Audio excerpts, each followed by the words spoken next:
সকলে আমার সাথে সাথে বলেন আউযু বিল্লাহি মিনাশ শাইতানির রাজীম বিসমিল্লাহির রহমানির রহিম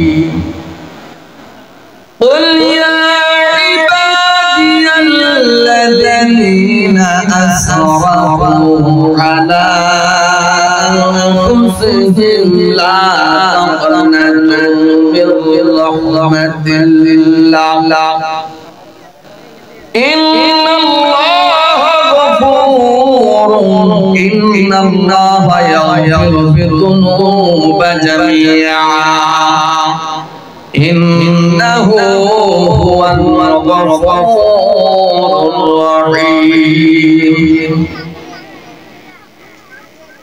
আয়াতে কারিমা আল্লাহ পাক বলেন হাবিব আপনি বলে দিন আপনি আপনার বান্দাদেরকে শোনায়া দিন আল্লাহ বলেন বলুন হাবিব আপনি বলুন আপনি আপনার বান্দাদেরকে জানায়া দিন ইবাদিয়াল্লাযীনা আসরাফু আলা আনফুসিহিম লা তাকনাতু মির রাহমাতিল্লাহ এ হাবিব আপনি আপনার উম্মতদেরকে জানায়া দিন বলেন নাই বলেছেন আপনার বান্দাদেরকে জানায়া দিন আপনার বান্দাদেরকে জানায়া দিন আমরা আসলে জানি বান্দা হিসাবে আমরা একমাত্র আল্লাহর বান্দা আল্লাহ কো তোমরা তো আমার বান্দা তবে শুধু আমার বান্দা না আমার হাবিবেরও বান্দা ঠিক ঠিক এখানে স্পষ্ট আছে এই আয়াতে কারিমায় আল্লাহ তাআলা স্পষ্ট করে দিলেন ও নবী আপনি আপনার বান্দাদেরকে জানিয়ে দিন যারা নিজের নফসের উপরে নিজের জীবনের উপরে নিজের উপরে জুলুম করেছে অত্যাচার করেছে তাদেরকে বলেন তারা যাতে হয়রানি না হয় নৈরাশ না হয় নিরাশ না হয় লা তাকনাতু মির রাহমাতিল্লাহ আর তারা যাতে নৈরাশ না হয় আমি আল্লাহর কাছে তারা যাতে ক্ষমা প্রার্থনা করে কারণ ইন্নাল্লাহা ইয়াগফিরু যুনুবা জামিআ নিশ্চয় আমি আল্লাহ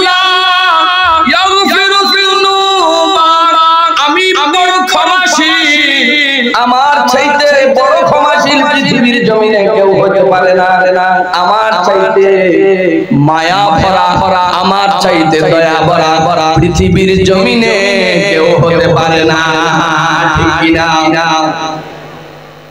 গুনাহ করে কিনা আমরা যদি গুনাহ করি তাহলে অধিক সেদিক ঘোরাফেরা না করে মাহফিলের প্যান্ডেলে এসে বসে যায় ঠিক কি না মাহফিল সাজাইছেন কিছু নসিহত শুনবেন ঈমান আকীদার কথা শুনবেন আমলের কথা শুনবেন শুনে নিজের জীবনের সাথে তাকি করবেন মিশাবেন আমল করবেন আকীদা মজবুত করবেন এজন্য তো মাহফিল নাকি বিরিয়ানি হওয়ার জন্য বিরিয়ানি কি আপনি ঘরে পাকাইতে পারেন না এটা তো তাবারুক রাসূলুর সুন্নাত আদায় করতেছেন একটা তো বিশাল একটা মাহফিলের আয়োজন করতেছেন এটা তো সওয়াব আছে কিন্তু তাবারুকটা সুন্নাত এই সুন্নাতটা করে আরো ফজিলত বাড়িয়েছে ঠিক কিনা এজন্য অধিক সেদিক ঘোরাফেরা না করে সকলের কাছে আমি পায়ে হাত জোড় করে বলতেছি সকলে কি করেন মাহফিলের প্যান্ডেলে চলে আসো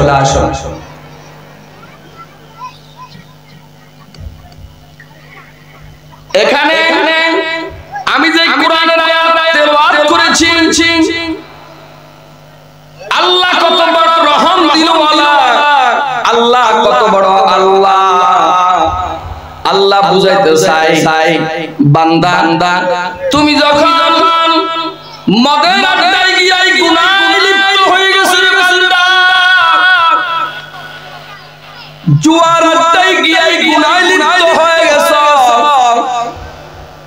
বেপরোয়া নারীর আড্ডায় গিয়া পতিতালয়ে গিয়া নিজের জীবনটাকে ধ্বংস করে দিয়েছ, মদ খাইয়া গাঁজা খাইয়া নিজের তার উপর নিজের নফসের উপর বড় বড় জুলুম করেছ। এরে বান্দা, নামাজ না পড়ে কবিরা গুনাহ করেছ,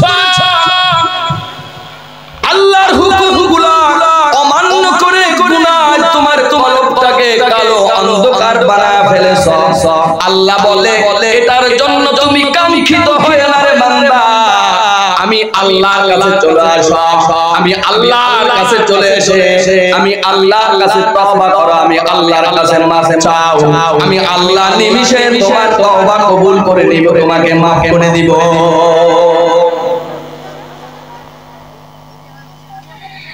অন্য আয়াতে কারিমায় আল্লাহ তাআলা বলেন, ইয়া আইয়ুহাল্লাযীনা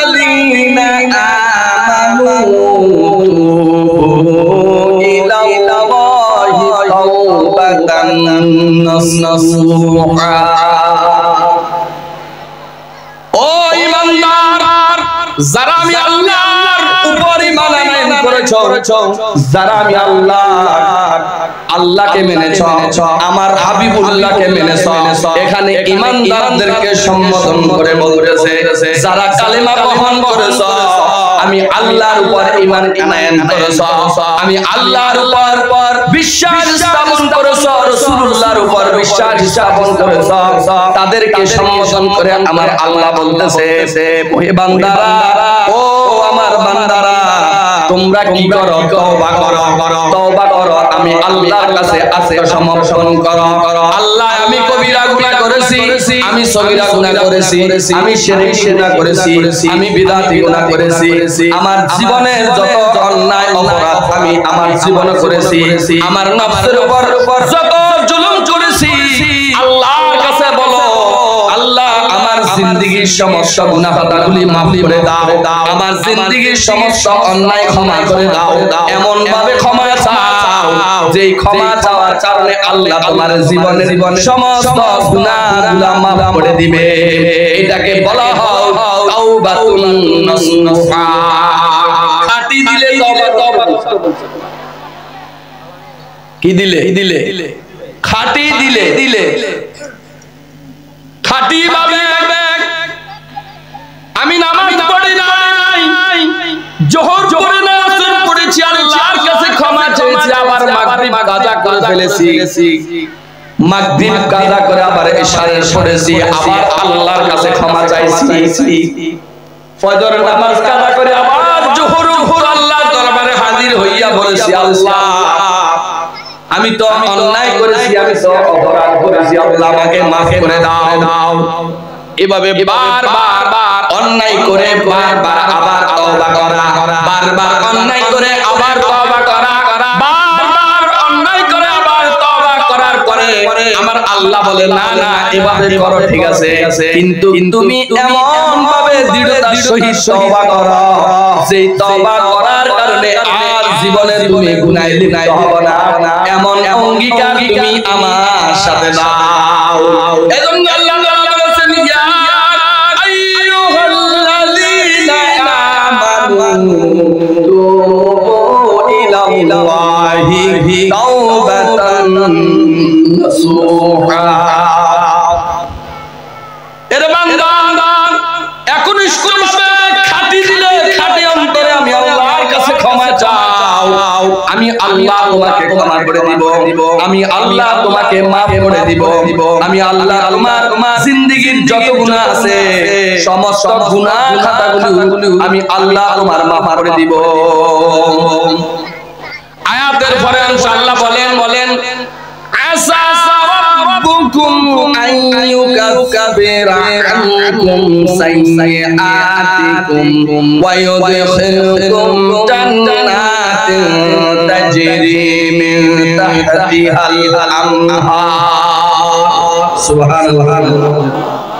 আমার আল্লাহ বলেন, এরে বান্দা, তুই যখন আমি আল্লাহর কাছে ক্ষমা প্রার্থনা করবি, তুই যখন আমি আল্লাহর কাছে মাফ চাইবি আমি আল্লাহ কি করব তোর কলবের ভিতরে সেই গুনাহ দাগগুলো হয়ে গেছে কালো হয়ে গেছে আমি আল্লাহ তোর কলবের সমস্ত দাগগুলো মুছায়া ফেলবো তোর কলবের দাগগুলো মুছায়া ফেলবো তোর জীবনের সমস্ত গুনাহ খতাগুলি মাফ করে দিব তোর গুনাহ মাফ করে দেওয়ার পরে তুই যদি আমি আল্লাহর সাক্ষাতে চলে আসো রে বান্দা আমার সাক্ষাতে আসার পরে আমি কি করব আমি তোকে ইউদখিলুকুম তোকে দাখিল করব কোথায় দাখিল করবেন জান্নাতিন তাজরি মিন তাহতিহাল আনহার সুবহানাল্লাহ বলেন আমি এমন একটা জান্নাত তোকে দান করব রে বান্দা যেই জান্নাতের তলদেশে দিয়া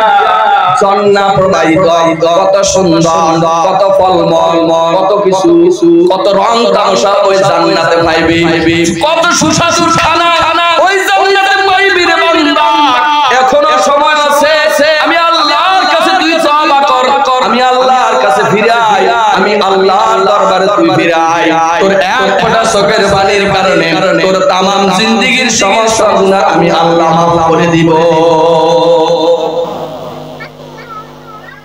আমরা মনে করি আমি তো অন্যায় করে করছি যে তারও করিনি আমার লাই ক্ষমা নাই আমি জীবনে বহুত অন্যায় করেছি আল্লাহ কি আমাকে ক্ষমা করবে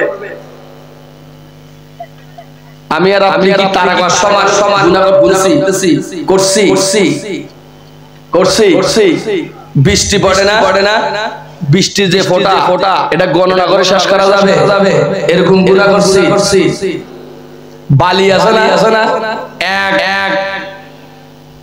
তাল বালির মতো গুনাহ করছি করি নাই তাহলে আল্লাহ থেকে কেন নৈরাশ হব আল্লাহ বলতেছে বান্দা নৈরাশ হইস না যখন গুনাহ করেছো তখন ক্ষমা চাও আমি তোমাকে ক্ষমা করে দিব কারণ আমি বড়ই রহম দিলওয়ালা আল্লাহ আমার চাইতে বড় রহম দিলওয়ালা আল্লাহ নাই আল্লাহ তাআলা হাদিসে আল্লাহ তাআলা বলেন যে আমি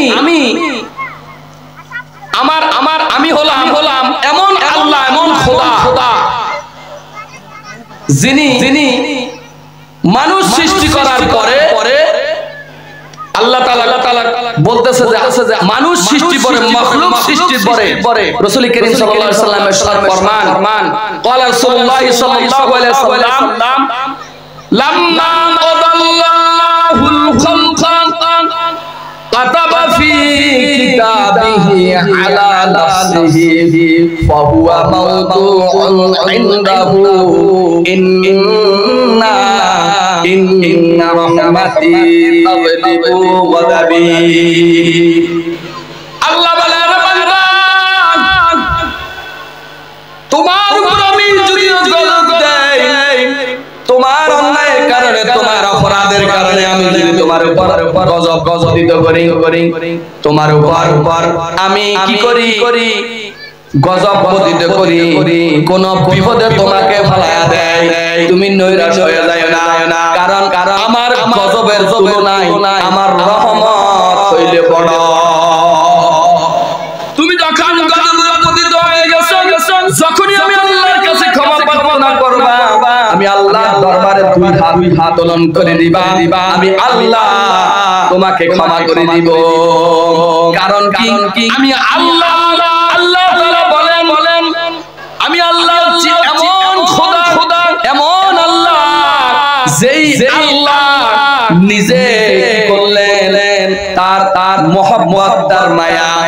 মহব্বত তার মায়াকে কি করলেন আল্লাহ তাআলা 100 ভাগ করলেন কয় ভাগ করলেন আল্লাহ তাআলা তিনার মহব্বতকে মায়াকে 100 ভাগ করলেন ওই 100 ভাগ থেকে এক ভাগ তিনি কি করলেন পৃথিবীর সমস্ত সৃষ্টিকুলকে দিলেন কয় ভাগ আল্লাহ কয় ভাগ করছেন তিনার মহব্বতকে হাদিস শরীফে রাসূল করিম সাল্লাল্লাহু আলাইহি ওয়াসাল্লামের ইরশাদ ফরমান জাআলাল্লাহু রাহমাতান মিআতান জুযইন আমসাকা ইনদাহু 99 সুবহানাল্লাহ বলেন।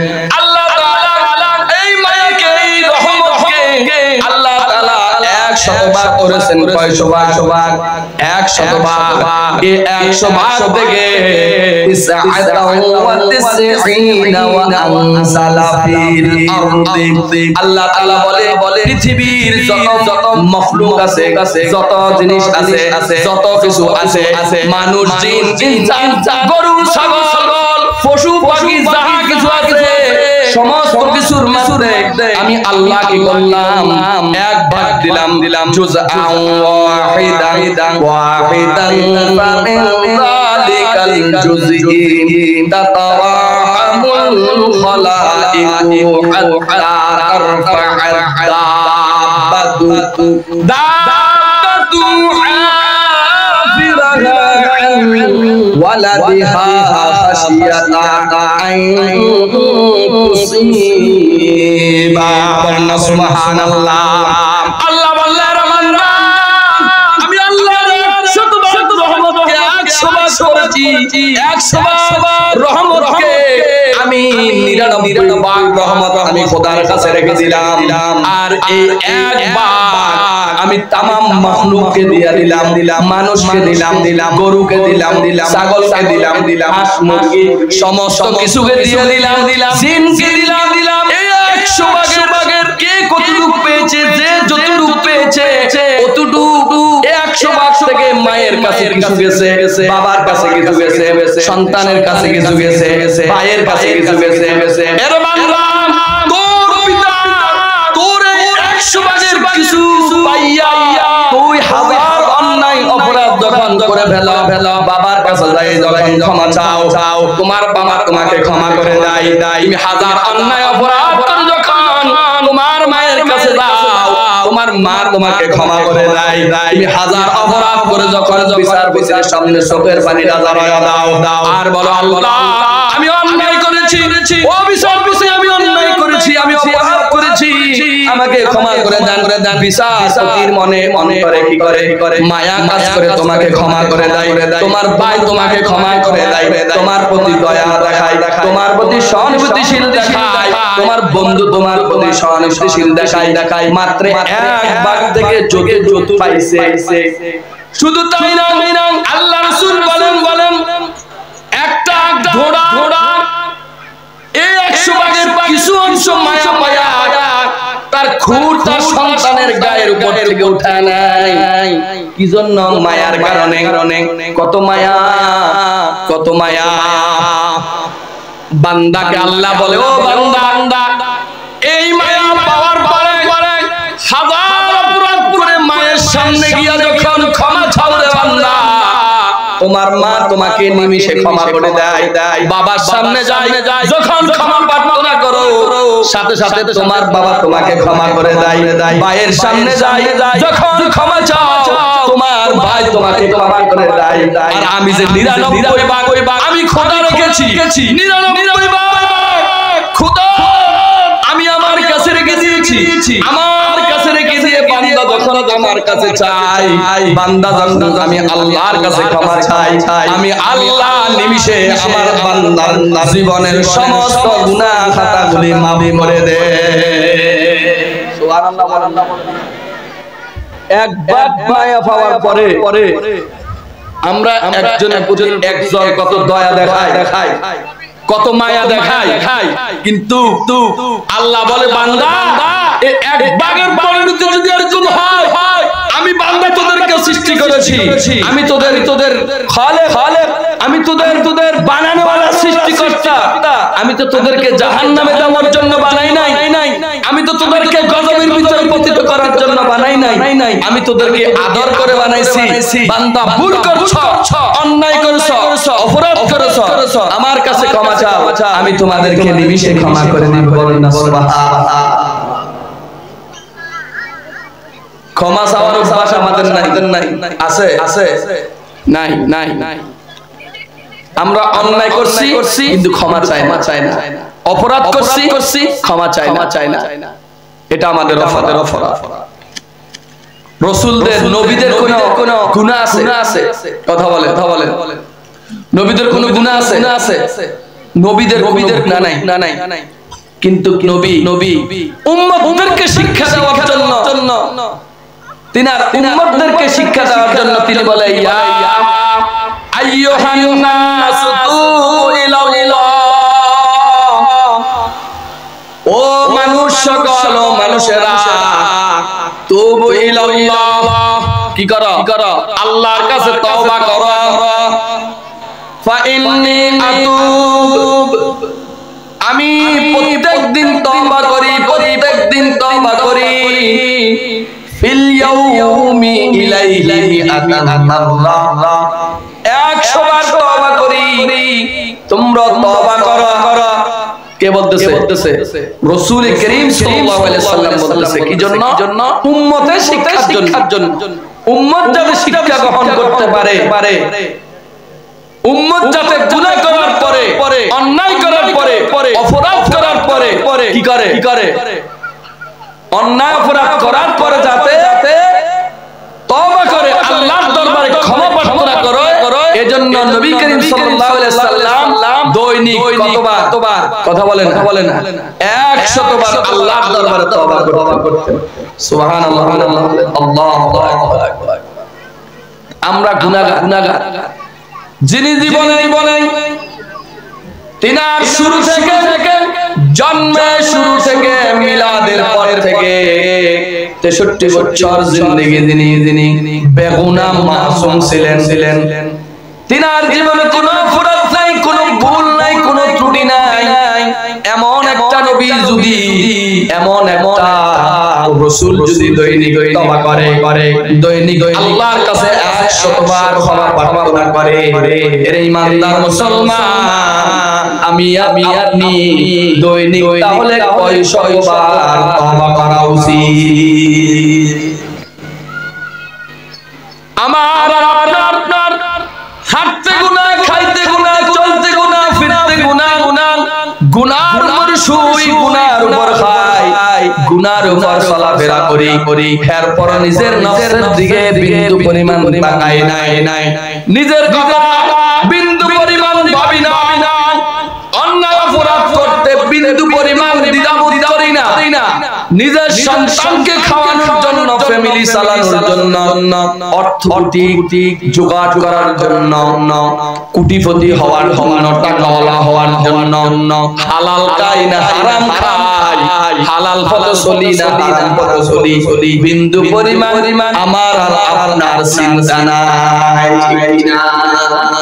শুধু টাকা, যেদিক থেকে ইচ্ছা টাকা কামায় নাও।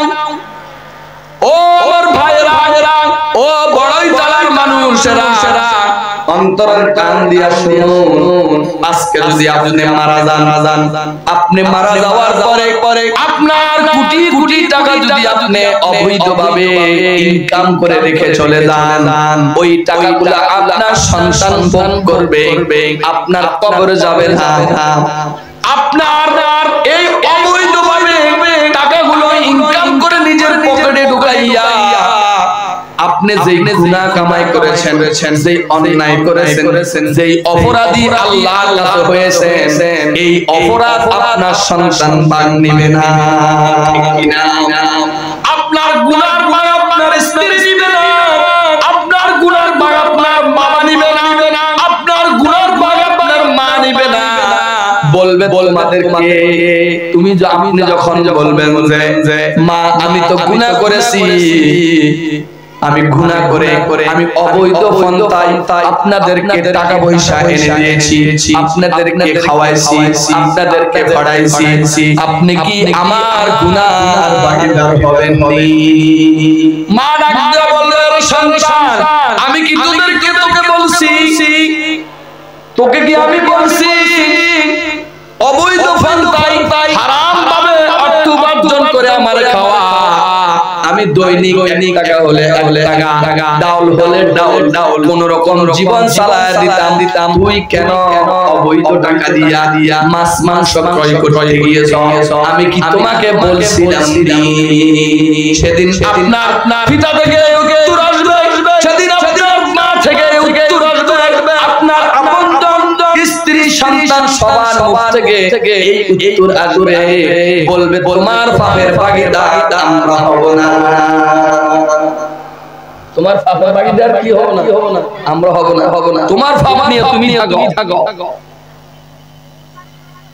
এজন্য এ যুবক ভাইরা, ও আমার পর্দার অন্তরের মা বোনেরা, ও আমার সমবয়সী ভাইরা, ও মুরব্বিয়ানে কেরাম, সকলকে আমি জোর করে বলতেছি ভাইরা, আল্লাহর দিকে ফিরে আসুন, আল্লাহর দিকে ফিরে আসুন। আল্লাহর দরবারে গভীর রজনীতে উঠে ওযু করে নামাজে দাঁড়াইয়া 2 রাকাত 4 রাকাত 6 রাকাত নামাজ আদায় করিয়া আল্লাহর দরবারে বসে আল্লাহকে বলেন, আল্লাহ জীবনে যত গুনাহ করেছি, বিশিলা জীবনে যত অন্যায় করেছি, যত অপরাধ করেছি, যত অবৈধভাবে টাকা ইনকাম করেছি, যত অবৈধ কাজ করেছি, আল্লাহ আমি তোমার কাছে ক্ষমা প্রার্থনা করতেছি, আল্লাহ আমাকে ক্ষমা করে দাও। এভাবে যখন বান্দা তওবা করে, এভাবে যখন বান্দা আল্লাহর দরবারে তওবা করে, আল্লাহর কাছে ফিরে আসে, আল্লাহ বলে বান্দা আমি কিরকম খুশি হই জানোনি?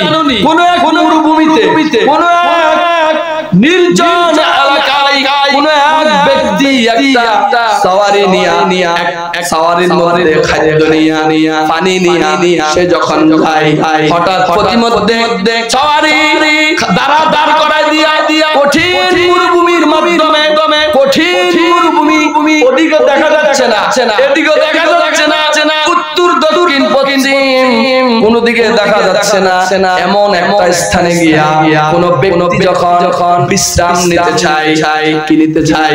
বিশ্রাম বিশ্রাম নেওয়ার পরে সে বিশ্রাম নেওয়ার পরে ঘুমানোর পরে একটু ঘুম আসছে, বিশ্রাম করার সাথে সাথে কি আসছে? একটু ঘুম আসছে।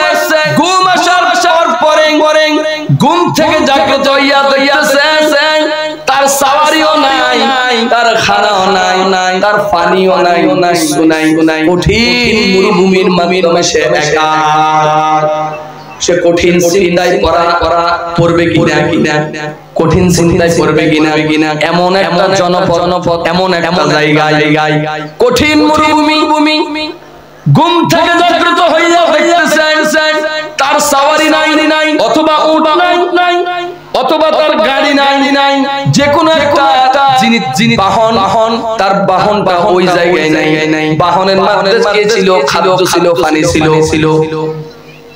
একবার পশ্চিমে দৌড়াই, একবার পূর্ব দিগন্তে দৌড়াই, একবার উত্তরে দৌড়াই, একবার দক্ষিণে দৌড়াই দেশে অনেক ক্লান্ত হয়ে গেছে। হাই আমার মনে হয় এই কঠিন মরুভূমির মধ্যে আমার মৃত্যু হয়ে যাবে।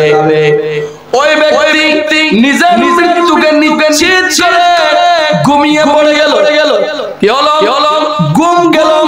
ঘুম যাওয়ার পরে কিছুক্ষণ পরে সে আবার জাগ্রত হইয়া দেখতেছে তার পাশ দিয়ে তার সাওয়ারি দাঁড়ানো, সাওয়ারির মধ্যে তার খানা, তার পানি, তার সমস্ত কিছু। সে খুশি হবে না? কিরকম খুশি হবে? এমন খুশি হবে যে খুশি পৃথিবীর কোন খুশির সাথে তুলনা করা যাবে না, এমন খুশি হয়ে যাবে, কারণ তার জানতা আসতেছে। ঠিক কিনা? আমার আল্লাহ ডাক দিয়া বলে, ও বান্দা তুই যখন আমি আল্লাহর কাছ থেকে তুই যখন অনেক দূরে সরে যা, অনেক সরে যা, দূরে সরিয়া মদের আড্ডায় লিপ্ত হয়ে যা, গাঁজার আড্ডায় লিপ্ত হয়ে যা, বেয়াফানা নারীর আড্ডায় লিপ্ত হয়ে যা, গুনার কাজের দিকে লিপ্ত হয়ে যা, তুই বান্দা তোর অন্তর যখন মলিন হয়, তোর অন্তর যখন বুঝতে পারে, তুই যখন বুঝতে পারাস যে আমি যে কাজগুলা করতেছি এগুলা ভুল হচ্ছে, আমি আল্লাহর কাছে ক্ষমা প্রার্থনা করব আর আল্লাহর কাছে মাফ চাইবো, আল্লাহ আমাকে মাফ করে দিবে, আমি আল্লাহর দরবারে চলে যাব। বান্দা যখন আল্লাহর দরবারে চলে আসে, আল্লাহ বলে, ও বান্দা, ওই ব্যক্তি সারি হারিয়ে দেওয়া ব্যক্তি ওট পাইয়া সাওয়ারি পাইয়া পানি খানি খাইয়া যেরকম খুশি হয়ে যায় আমি আল্লাহ তার চাইতে কোটি কোটি গুণ খুশি হয়ে যায় কোন বান্দা যখন আমার দরবারে তওবা করে আমার কাছে ফিরে আসে। সুবহানাল্লাহ বলেন। ছোট মোটো কথা একটা বান্দা অন্যায় করেছে, অপরাধ করেছে, করার পরে সে যখন আল্লাহর কাছে ফিরে এসে আল্লাহর দরবারে ক্ষমা চায়, তখন আল্লাহ তাআলা খুশি হয়ে যায়। কেমন খুশি? আল্লাহ রাসূল উদাহরণ দিচ্ছেন, আল্লাহ তাআলা একটা উট মরুভূমিতে হারায় যাওয়ার পরে পাওয়ার পরে অন্য রেওয়াতে আসছে কোন এক সাহাবী উট হারায় যাওয়ার পরে সে কি করছে? চিন্তিত হয়ে গেছে, খুঁজতে পাইতেছে না। হঠাৎ তার উটটা তার সামনে হাজির হয়ে গেল অথবা পেয়ে গেল। পাওয়ার সাথে সে আল্লাহকে ধন্যবাদ জানাচ্ছে। কিভাবে? আল্লাহ, আমি তোমার রব, তুমি আমার বান্দা, আমি তোমার রব, তুমি আমার বান্দা। খুশিতে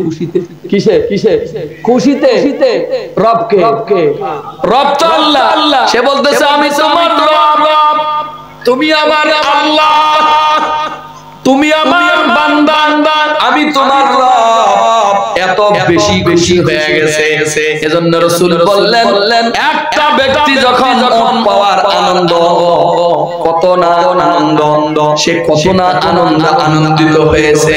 আমার আল্লাহ কোন গুনাহগার বান্দা যখন আমি আল্লাহর দরবারে ফিরে আসে, আমি আল্লাহর কাছে ফিরে আসে, আমার হুকুম আহকামের দিকে মনোযোগ হয়, আমি আল্লাহ তার চাইতে কোটি গুণ বেশি খুশি হয়ে যায়।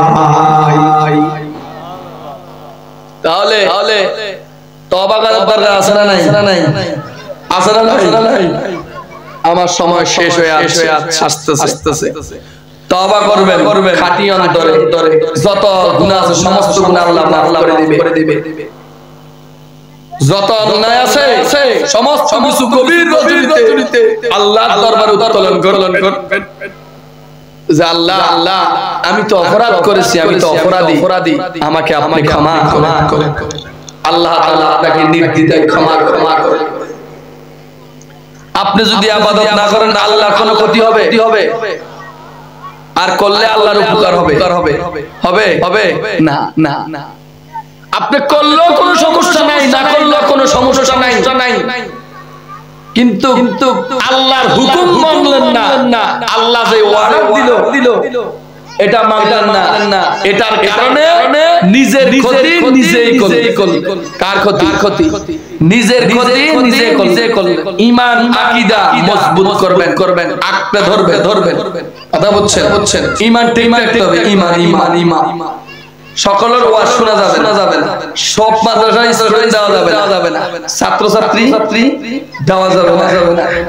অনেকে বলে সবাই তো ভাই আল মুসলিম আখুল মুসলিম, ঠিক কি না? আল মুসলিম 2 মিনিট আল মুসলিম আখুল মুসলিম, মুসলমান তো মুসলমানের ভাই, তবে ঝগড়া কেন করে রে ভাই? মুসলমানের ভাই ঝগড়া কেন করো? আমি তওবার কথা বলছি। আমরা একটা কথা বলি, যদি আকীদা ঠিক না করেন তওবা করে লাভ হবে? কি তওবা করলেন? আপনি ওই টাঙ্কির ভিতরে মরা বিলাই ফেলা রাখলেন আর পানি 20 বালতি ফেলা দিলেন, পানি পরিষ্কার হবে? কখনো পরিষ্কার হবে না। আগে মরা বিলাই ফেলাইতে হবে, তারপরে বালতির 20 বালতি পানি ফেলালে তারপর কি হবে? এটা কি বলে? কুফের 20 বালতি ফেলালে তারপর এটা কি হবে? পবিত্র হবে। এখন বিলে রাখি দিলে, মরা বিলে রেখে দিই, 20 বালতি পানি ফেলা দিলাম, আমার পানি পবিত্র কখনো হবে? আল মুসলিমু আখুল মুসলিম। আমি ছোট্ট করে কথাটা বলে শেষ করে দিচ্ছি। মুসলমানের ভাই, কথা বুঝিয়ে তো মুসলমান ভাই কখন ক লা ইলাহা ইল্লাল্লাহ মুহাম্মাদুর রাসূলুল্লাহ যে এটা মানছে সে মুসলমান না না না আপনার কত হবে যে এটা মানছে মুসলমান গেছে হিন্দু তো এটা করে না পড়েনি কথা হবে এরকম সংক্ষেপে আমি যেটা বলতেছি লা ইলাহা ইল্লাল্লাহ মুহাম্মাদুর রাসূলুল্লাহ সাল্লাল্লাহু আলাইহি ওয়াসাল্লাম কটাংশ দুইটা অংশ এক জায়গাত লা ইলাহা ইল্লাল্লাহ অপর জায়গাত মুহাম্মাদুর রাসূলুল্লাহ এই দুইটা অংশে প্রথম অংশ আল্লাহর সাথে সংযুক্ত আপনি মানতে হবে আল্লাহর সাথে যত কিছু আছে লা ইলাহা ইল্লাল্লাহর সাথে যত কিছু সংশ্লিষ্ট আছে যত বিষয় আছে সমস্ত কিছুকে নির্দ্বিধায় মানলেন তারপর আপনি তাওহীদ গ্রহণ করলেন কি গ্রহণ করছেন লা ইলাহা বলতেছি এটা লা ইলাহার সাথে কথা বুঝবেন যত কিছু আছে যত বিষয় আছে সমস্ত কিছু মানার পরে আপনি তাওহীদ মানলেন কি মানলেন তাওহীদ মানলেন এবার মুহাম্মাদুর রাসূলুল্লাহর সাথে যত কিছু আছে মুহাম্মদ সাল্লাল্লাহু আলাইহি সাল্লামকে মানলেন মানার পরে মুহাম্মদ রাসূলুল্লাহ সাল্লাল্লাহু আলাইহি সাল্লাম সাথে যত কিছু আছে সমস্ত কিছুকে মানার পরে আপনি রিসালাত মানছেন দুইটা মিলাই আপনি ঈমানদার হইছেন কথা বুঝছেন একটা মানলেন না ঈমানদার হন নাই এবার আসেন আমি 2টা মিনিট হুজুরতে মাপ চেয়ে নিচ্ছি 2টা মিনিট বেশি নিচ্ছি কথাটা বলে যাচ্ছে এবার আপনি বলেন যে উনিও তো লা ইলাহা ইল্লাল্লাহ মানে হ্যাঁ মানে ভাই কিন্তু লা ইলাহা ইল্লাল্লাহর সাথে যেই বিষয়গুলা সবগুলা সে মানে না কথা বুঝেন আমরা আল্লাহর প্রতি ছোট কিছু কথা বলি মানে সাধারণ যেটা আমরা সবাই মানে যেন আল্লাহর প্রতি ধারণা করি কি আল্লাহ নিরাকার ঠিক আছে আল্লাহ নিরাকার এজন্য আমি মুসলমান আর কেউ যদি বলে আল্লাহ নিরাকার না আল্লাহ আকার আছে আমার সাথে ব্যবধান আছে হইছে তো একজন বলছে আকার আছে আরেকজন বলছে আকার নাই তাহলে সত্যটা হচ্ছে আকার নাই আল্লাহ নিরাকার না সবাই জানেন না এটা কথা বলেন আল্লাহ নিরাকার এটা আমি একটা ছোট উদাহরণ দিলাম আর আরেকজন বলছে না আল্লাহর আকার আছে কথা বলবে একজন বলছে আল্লাহ মিথ্যা কথা বলতে পারে আমি বললাম না আল্লাহ মিথ্যা কথা বলতে পারে না আমি এই বিশ্বাস কারণে আমি মুসলমান আর ও যে বলে আল্লাহ মিথ্যা কথা বলতে পারে এটার কারণে সে মুসলমান না তো সে তো মুসলমান না সে আমার ভাই কিভাবে হয় কথা বুঝছেন না এটা তাওহীদের মধ্যে তামিলে করতেছে গেল তাওহীদ আসেন রিসালাত রাসূলুল্লাহ সাল্লাল্লাহু আলাইহি সাল্লামকে মানছে এজন্য মুসলমান না রাসূলুল্লাহর সাথে যত কিছু বিষয় আছে সমস্ত কিছু মানলে সে মুসলমান ঠিক কি না আচ্ছা উদাহরণ দিচ্ছি উদাহরণ কি আমরা নবীকে খাতামুন নবী ঠিক না নবী শেষ নবী সর্বশ্রেষ্ঠ আখিরি পয়গম্বর এটা মানেন কিনা সবাই এটা মানাতে আপনি মুসলমান এটা মানাতে আপনি মুসলমান একদল আসে না নবীর পরা যে কোন নবী হতে পারে বাস্তব তখন সে কি সে মুসলমান আছে কথা বলেন সে মুসলমান আছে আপনারা বলেন মুসলমান আছে মুসলমান নাই তো সে তো মুসলমান কিভাবে হলো সে তো লা ইলাহা ইল্লাল্লাহ মানছে কিন্তু লা ইলাহা মুহাম্মদুর রাসূলুল্লাহ মানছে মুহাম্মদুর রাসূলুল্লাহর সাথে যে বিষয়গুলো এগুলো মানে এটার কারণে সে মুসলমান না আমি মুসলমান এজন্য আমি মুসলমান অন্য মুসলমানকে অবশ্যই ভাই ডাকবো যদি আমার আকীদা কমপ্লিট ঠিকঠাক ঠিক কিনা যদি বেশ সময় সে মুসলমান না আমি মুসলমান না আমি মুসলমান সে মুসলমান না আমি মুসলমান সে আমার ভাই কখনো হতে কথা ক্লিয়ার কথা বুঝছেন এভাবে অনেক বিষয় আছে রাসূলের সম্পর্কে যেগুলো আকীদার বিষয় যেগুলো মানলে মুসলমান না মানলে বেঈমান আল্লাহর সাথে অনেক বিষয় আছে যেগুলো মানলে মুসলমান না মানলে বেঈমান এটা বুঝছেন এই আকীদাগুলো ঠিক করে তারপর ঈমান আমল করবে, আমল ঠিক করবে। আকীদা ঠিক না করে আমল করে কোনো লাভ হবে না। আবার বলে আল মুসলিমু আখুল আল মুসলিমু মান সালিমাল মুসলিমুনা মিন লিসানিহি ওয়া ইয়াদিহি।